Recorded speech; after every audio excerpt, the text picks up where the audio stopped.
Very good. I have one. I'm sorry that we've already gone a little bit over, more than a little bit over.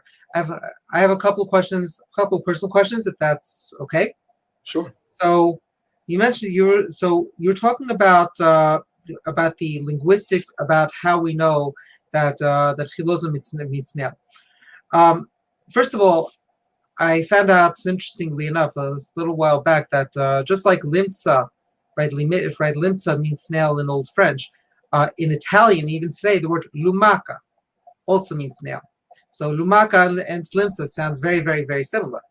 And all European languages are connected. But with modern French, right, limetz, more accurately, does not mean a snail, but it means a slug. And escargot, as we know, is a snail. That's considered to be a delicacy in France.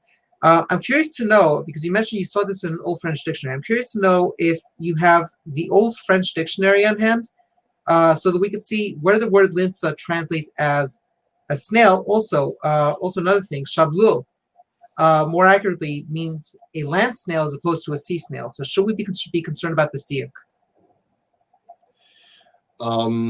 Okay, so I don't know what you're saying about shablil, that it means a land snail and not a sea snail. I will say I don't know. Okay. In terms of the difference between a snail that has a shell, a slug with a shell, and a slug without a shell, I am aware of that. And it seems that over time, the differentiation became more defined. It used to be that these two words were used interchangeably. And that's, it seems to be indicated that way in my old dictionary. It'll take me a couple of minutes to find it. If there would be another speaker after me, I would be able to look for it while that's going on. But it seems that I don't know if there is.